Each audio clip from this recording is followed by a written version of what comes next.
Man United boss Erik Ten Hag may be feeling a sense of deja vu right now because he could be about to miss out on Adrien Rabiot for a second time. So the boss has turned to Rabio basically again. Um, Obviously, there was talk that we were interested in signing him on a free, but with the chance of signing Mason Mount, Ten Hag changed direction, and obviously United put threes in for Mount. But with Chelsea rejecting that third £55 million offer, Ten Hag has apparently turned his attention back to Adrien Rabiot. But as we know, it looks like Rabiot's mother may have struck a deal with Juventus to have them offer her son a new deal, which is like basically 12 months after he first signed for them. It was on a short-term contract, and now it looks like they may have struck a new deal for the 28-year-old, who is currently out, but he still is eligible to move on a free transfer this summer because his contract will expire on the same date as David De Gea's, so that's June 30th. But the problem for Ten Hag is this: he doesn't know if he's got the funding available to him that will basically allow him to make a contract offer, and that is the problem. Juventus know how much money they've got. They're able to negotiate based on their finances, not just goodwill. Whereas Ten Hag and his team have not been able to offer any concrete sums of money. And that is what I think has enabled Rabiot, or pushed Rabiot's mother into going back to Juventus and striking a deal. But there are some other reasons why that may happen. According to a Corriere Sport, if I said that right, I'm not 100% sure. They have claimed that Rabio will sign a contract renewal with Juventus as early as this coming Wednesday.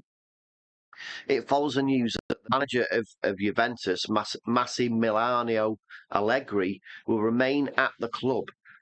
He previously, he's basically was going to move, but he's now rejected a £70 million a year deal from Saudi Pro League club Al Hilal, opting to instead stay at Juventus, which that's a lot of money to reject, isn't it? £17 million a year. I'm just wondering, what could Juventus have offered him?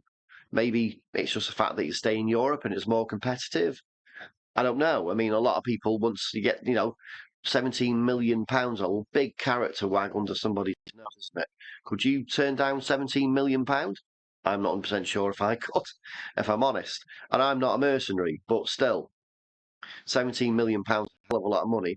And according to that report, Allegri has vowed to give Rabio a pivotal role in his 23-24 season.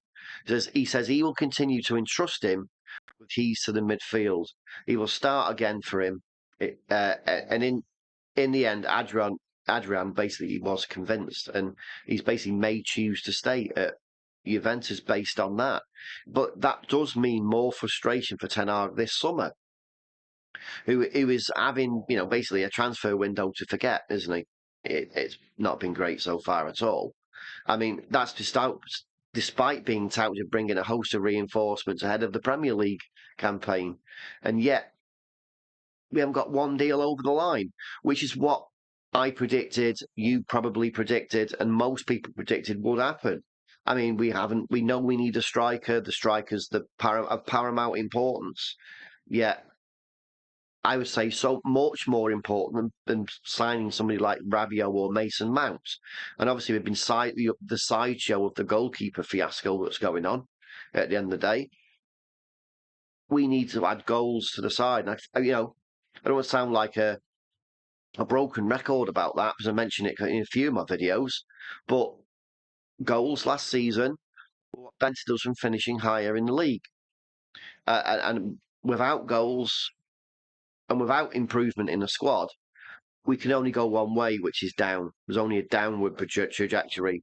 In a way, our third finish last season was based on two things. One, the emergence of Casemiro at United, and the fact that Marcus Rashford had a above average season. Now, doesn't mean he'll have a good season next season. So if we don't build on the squad in key areas, so that's goals mainly goals. A goalkeeper's an absolute luxury that we don't need, and it looks like we can't afford right now. Now, coming back to Adrien Rabiot, I honestly wasn't convinced of him anyway. So I wouldn't be surprised if his agent, so his mother, didn't use Manchester United as a kind of a bit of a bargaining tool to make Juventus move. Um, it wouldn't be the first time we've heard of something like that, and it won't be the last either. Agents, it's a trick they play on clubs, and it looks like it may have worked for Rabio and his mother. Um, yeah. So what do you think? Would you have signed Adrien Rabiot? Because he's on a free, is he worth that alone? Would he have been worth signing on a free and say 80 to £100,000 a week wages, or do you think he wouldn't even be worth that? Would he have been a regular starter? Let me know what you think in the comments below. And if you can, please like this video. Please like the video. If you don't subscribe, please subscribe. Thanks for watching.